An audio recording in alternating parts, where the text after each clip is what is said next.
Gracias. Y bienvenidos.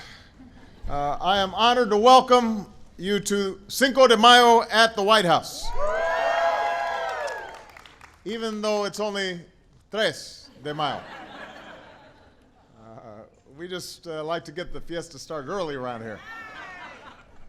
It is a pleasure to be joined by so many Latinos and Latinas and those who wish they were Latino and Latina.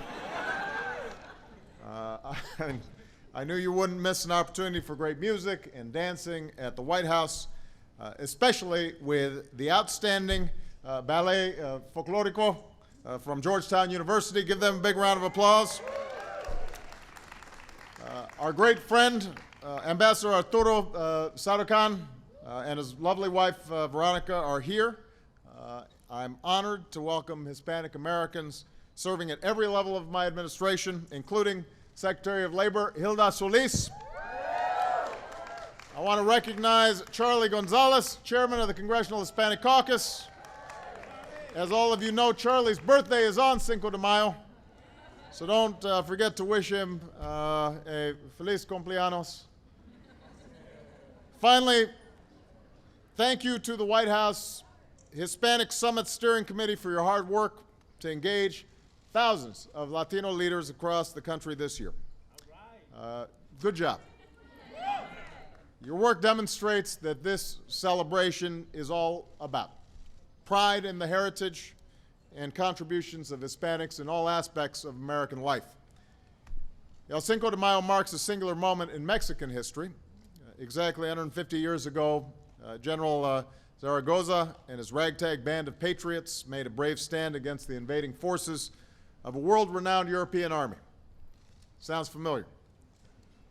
And the story goes that after these heroic citizens and soldiers beat the odds and turned back the invaders, General Zaragoza found time to sit down and write a brief note to the war minister.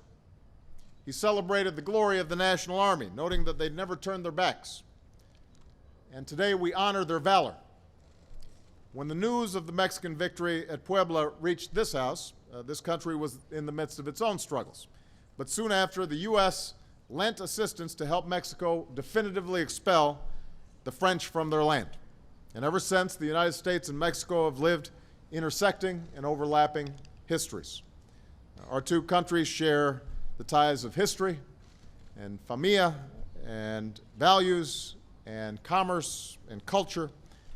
And today, we are more united than ever in friendship and in common purpose. Right now, there are more than 50 million Americans of Latino descent, 1/6 of our population. You're our neighbors, our co-workers, our family, our friends. You're starting businesses, you're teaching in classrooms, you're defending this country, you're driving America forward. And for our part, we know that securing our future depends on making sure that all Americans have the opportunity to reach their potential. And that's why we've worked hard over the last 3.5 years to create jobs, to make sure you get the care you need when you get sick, to make college affordable for everybody, to ensure that no matter where you are, where you come from, what you look like, what your last name is, even if it's Obama, you can make it if you try. These are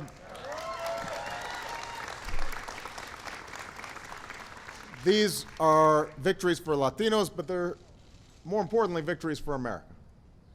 We could not have come this far without you. Of course, there's still plenty of unfinished business, including fixing our broken immigration system. And it's long past the time that we unleash the promise of all our young people and make the DREAM Act a reality.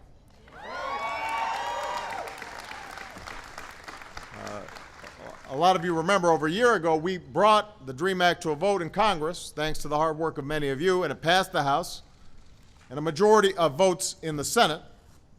Unfortunately, we had some on the other side of the aisle that got together and blocked it, but we didn't come this far just to let partisan politics stand in our way. So we're going to keep fighting for this common sense reform, not just because hundreds of thousands of talented young students depend on it, but because ultimately America depends on it.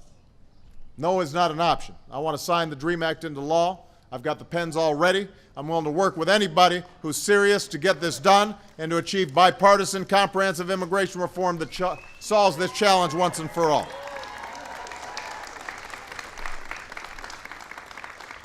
It's worth remembering, America is and always will be a nation of immigrants. We're richer because of the men and women and children who've come to our shores and joined our union.